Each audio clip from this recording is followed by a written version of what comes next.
슈레딩거의 고양이와 관점 이탈. Schrödinger's cats and out of point.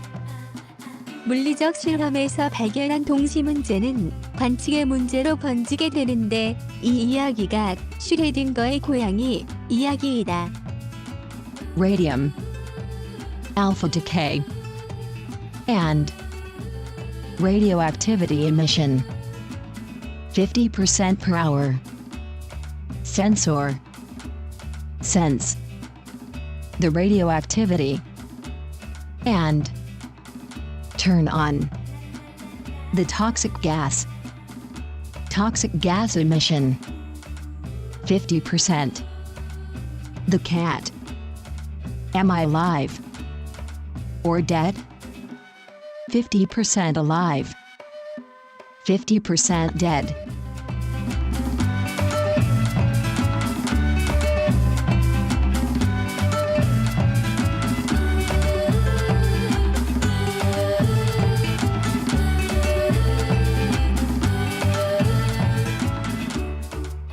이 이야기는 확률을 통한 파동방 정식으로 양자역학을 해석하는 것이 물리학에서 불확실성을 수용한 것으로 해석되므로 확실성을 기반으로 한 과학의 혼돈 상태를 가하는 것으로 받아들여지면서 촉발된다.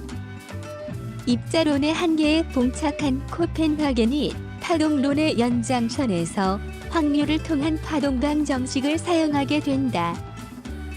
확률이라는 것은 가능성으로 계산하는 것이기 때문에 실상에서의 필연적 결과를 확신할 수 없는 논리가 된다.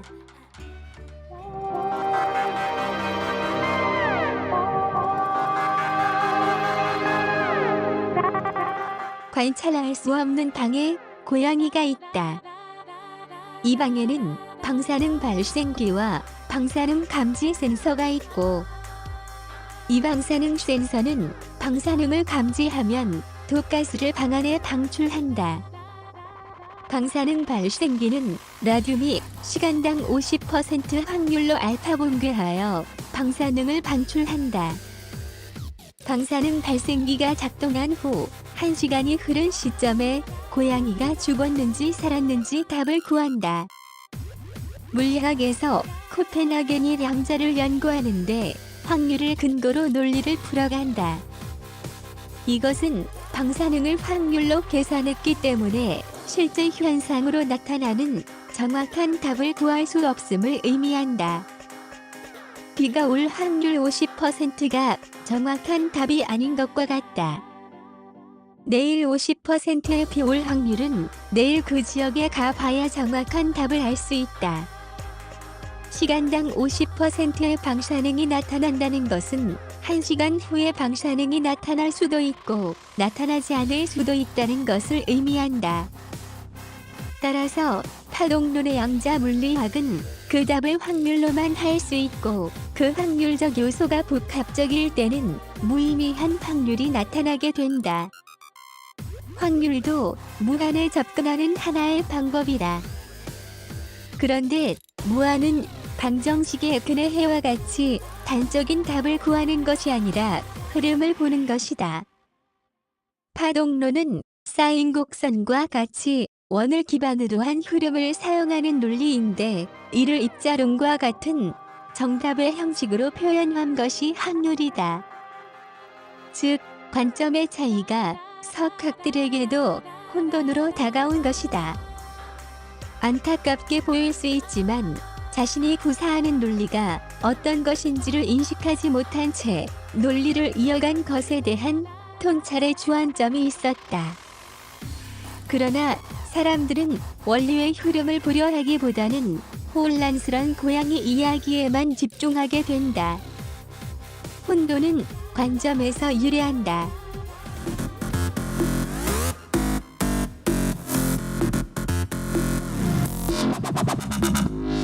확률의 인식에서 문명의 문의로 Probability to logarithm of civilization.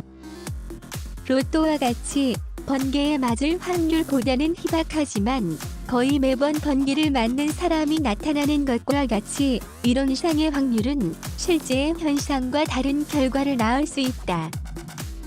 확률에서 표본인 모집단의 수가 많으면 적중할 확률이 높아지는 것으로 해석하지만 일상에서도 표본 오차가 5% 이하라 할지라도 그 오차 안에 들어가는 현상이 빈번히 나타난다. 컴퓨터 프로그래밍에서도 이벤트 당첨 프로그램을 이론적 확률로 작성하여 이벤트를 진행하지만 주사위를 던지는 실험과 같이 6분의 1과 다르게 내가 주사위를 던지면 2 또는 3과 같은 특정 수가 많이 나온다. 이런 이유로 이벤트 당첨자의 수가 한정되어 있기 때문에 이벤트 진행의 흐름에 따라 확률을 통제해야 하는 사태가 발생하는 것이 실상이다. 이런 현상은 네이피어의 로그법의 자연상수가 발견되는 과정에도 그 무늬를 나타낸다. 확률적 접근이 표본이 많으면 무한히 수렴하여 목표 지점에 도달할 것 같지만 어느 순간 지나쳐 버리고 무한히 발산하는 쪽으로 향한다.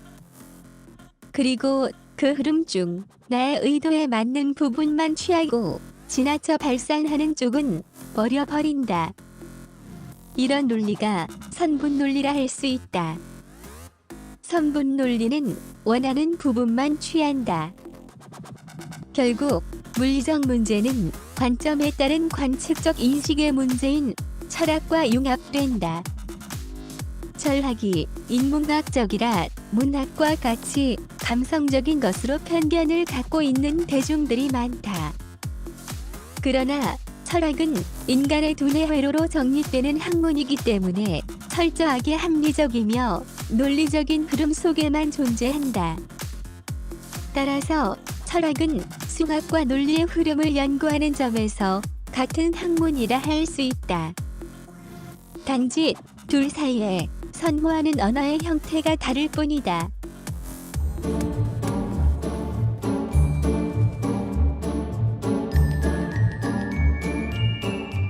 기하학에서 말하는 선은 점과 점을 이은 것으로 이해하거나 일렬로 나열된 무한한 점들이 모인 것으로 이해한다. 이런 점의 개념적 이해는 철학과 같은 논리에서도 같은 맥락으로 사용되고 분야를 구분 없이 보는 논리의 흐름에서는 개념이라는 거점들을 이어 흐름을 만드는 방향성을 가진 시간과 같다. 선은 흐름이다. 선이 흐름이기 때문에 그 흐름들이 무한히 모이면 공간이 된다. 현대 수학적 언어로 표현하자면 선을 접분하면 면이 되고 면을 접분하면 입체가 되며 이 입체를 배경으로 삼으면 공간이 된다. 선은 시간이고 시간은 공간을 만든다. 우리가 수학을 하는 이유는 세상이 돌아가는 원리를 이해하기 위해서였다. 부분적인 선분의 거점인 공식들을 재현하고 이해하려는 것도 이 방향을 향해서 흘러가는 것이다. 우리는 후학들을 안내하는데 생존을 핑계로 자신의 논리의 정당화와 안위를 도모하면서 베이스 캠프에 발을 묶어 놓는 행위를 한다. 그런 행위는 사실 원치 않은 행위였다. 그렇게 행위를 하지 않기 위해서 가끔씩은 산을 오르게 된 인류의 초심을 되돌아보아야 한다. 대부분은 초심을 되돌아볼 때 인류의 학문을 이용하면서 한 점도 안 되는 나의 초심만 본다. 인류의 학문을 이용했으면 인류의 초심을 되돌아보아야 하는 것은 당연하다. 점과 선을 연구하면서 그 의미가 무엇인지 생각하는 것을 노력했다면 점과 선을 보았다고 하기에 너무나 허술하다. 마치 철학을 하면서 존재를 고민하지 않은 것과 같다.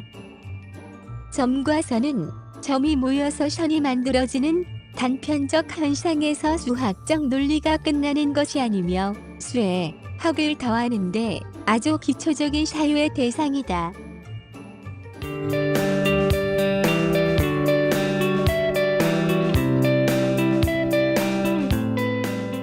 그리고 이것은 원래 정답이 없는 무한이므로 하나의 관점에 대한 정답을 구하거나 강제해서는 안 된다. 평가를 해야 한다면 얼마나 나름의 논리를 나름의 보폭으로 연구하고 이어갔는지를 기준으로 해야 한다. 안내자는 자신이 알고 있는 일부의 정보를 제공할 뿐 마스터의 지위에 있을 수 없다. 학문은 동행하는 여행이어야 조화를 이룰 수 있고 마스터와 같은 권력으로 이끌어가는 순간 폭력적 성향을 내비친다. 현재 인류는 칼 세이곤과 가르다쇼프 적도와 같이 문명의 수준을 1, 2, 3단계로 구분하고 1단계에 도달하기 위해 진화하는 중이다. K equals log 10 W minus 6 over 10. K. 가르다쇼프 문명 척도 W. 에너지 방출량 와트. 문명의 수준은 인식의 수준과 연쇄 반응으로 나타나게 되어 있다.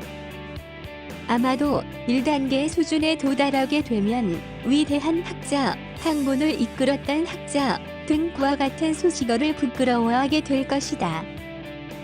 점은 2차원 좌표 평면에서 위치의 개념으로 X, Y로 표현할 수 있고 3차원 좌표 공간을 배경으로 X, Y, Z로 표현할 수 있다. 이런 차원의 관점에서 무한 차원으로 확장하여 위치를 점으로 표현할 수 있다.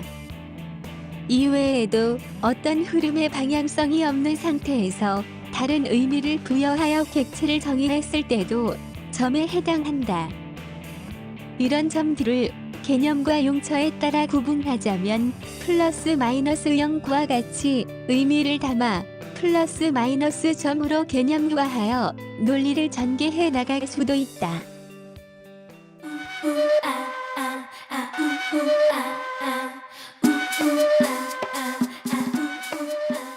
없는 것 그 자체를 점으로 한다면 없는 것으로부터 개념화하여 생겨난 객체를 플러스 점으로 삼을 수 있고 소멸되는 객체를 마이너스 점으로 정의할 수 있다. 소멸객체, 없음, 생성객체. 마이너스 점, 플러스 점. Minus P, P, plus P. Minus 0, 0, plus 0. 플러스, 마이너스는 방향성은 일수되 흐름으로 이루어지지 않은 상태를 말한다. 즉, 의도는 있지만 행위로 이어지지 않은 상태다. 마치 인문에서 범죄를 생각만 하고 행동으로 이행하지 않아 처벌할 수 없는 것과 같다. 방향성은 있지만 완성되지 않은 상태이므로 그 방향성이 관점에 따라 의미가 있을 수도 있고 없을 수도 있다. 화학적으로도 양이온이 홀로 있을 때는 반응이 없다가 음이온이 있을 때 반응하는 것과 같다.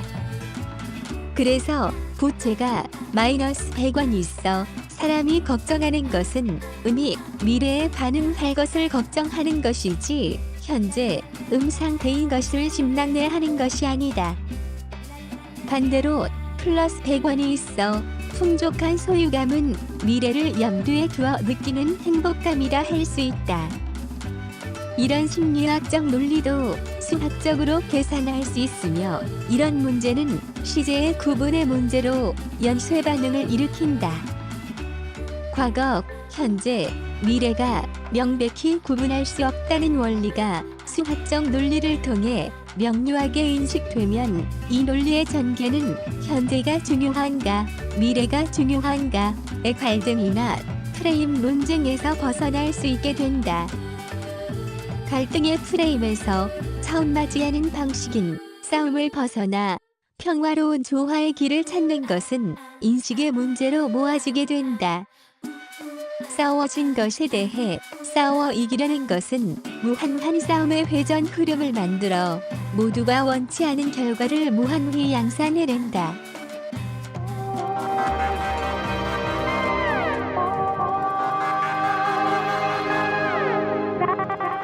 그래서 문명 수준이 높아지면 인식의 폭이 넓어져 싸워 이기는 지로섬 게임의 방식을 택하지 않고 윈윈하는 난지로섬 게임을 택하려는 성향이 높아진다. 민주주의가 시민의식의 성장에 의해 가능한 것도 이런 회전 논리의 흐름에 있다. 인류의 수천 년 역사 동안 민주주의 방식보다 한 사람의 현자를 따르는 왕정 형식이 지배적이었던 것은 시민의식의 수준에 달렸었다. 그리고 시민의식을 높이는 방법이 유일하게도 교육의 보편화에 있었다. 지식을 독점하는 사회일수록 현자 정치 논리가 시대의 흐름을 지배한다. 현대의 오픈소스나 공유경제 등이 확산될 수 있는 것은 교육의 보편화에 의해 시민의식이 높아지고 이로 인해 민주주의가 발전하며 민주주의의 발전이 공유의 인프라를 확대해 나가 시민의식의 진화를 이끄는 조화로운 순환 논리를 만들어낸다. 이런 와중에도 물리적 지식의 큰 격차가 나타나 시간의 흐름에 따른 변화의 모멘텀으로 작용한다. 이때 이 모멘텀을 어떻게 운용하느냐가 문명의 방향성을 결정한다. 그 지식을 특정 개인이나 집단만이 소유하게 되면 다시 현자 정치의 논리로 빠져들게 되고 현자는 현자로만 남지 않으며 상징적 명분으로 변질되면서 다시 싸워 이겨야 하는 암흑 시대가 도래하게 된다.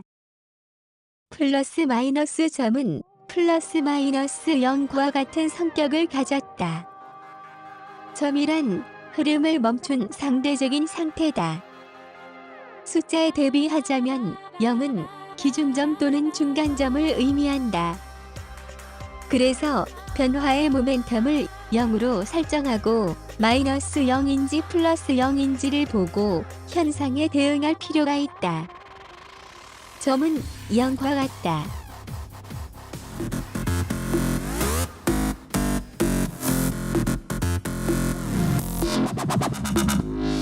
영에 부호를 붙여 방향성을 부여하는 것과 같이 점에도 자기 복제를 통해 방향성을 형성시킬 수 있다. 영에 부호가 없으면 방향성이 없듯이 점도 홀로 있을 때는 방향성이 없다. 이러한 특성으로 인해 0과 같은 점은 어떤 사건을 판단하기 위한 기준이나 논리를 시작하고 끝맺음할 수 있는 거점으로 활용된다. 반대로 0은 점과 같아서 점을 이동하여 논리의 기준점을 재설정할 수 있듯이 0도 관점에 따라 그 위치를 변경하여 수의 흐름을 달리 볼 수 있다. 이런 것을 수학에서는 평행이동과 같은 방식으로 설명한다. 인간이 원래 없는 점을 존재할 수 있게 할 수 있는 것은 회전 논리의 무한 속에 인간이 있기 때문이다. 선도 같은 DNA를 가지고 있어 관점에 따라 점과 같이 보인다. 직선과 평행인 관점에서 직선에 접하는 시점을 잡아보면 직선은 점으로 보인다. 선을 평면에서 관찰하는 것이 일반적인 수학적 논리이지만 그 한계를 벗어나려면 미세에서 무시해왔던 이 관점을 논리로 전개할 필요가 있다. 점은 위치가 있어 이동이라는 개념으로 반응을 일으키고 선은 방향성을 가지고 있어 그 다음 차원인 각도의 개념으로 반응을 일으킨다. 선은 점의 DNA를 가졌다. 점이 이동으로 반응하면 선도 이동에 의한 반응을 동반한다.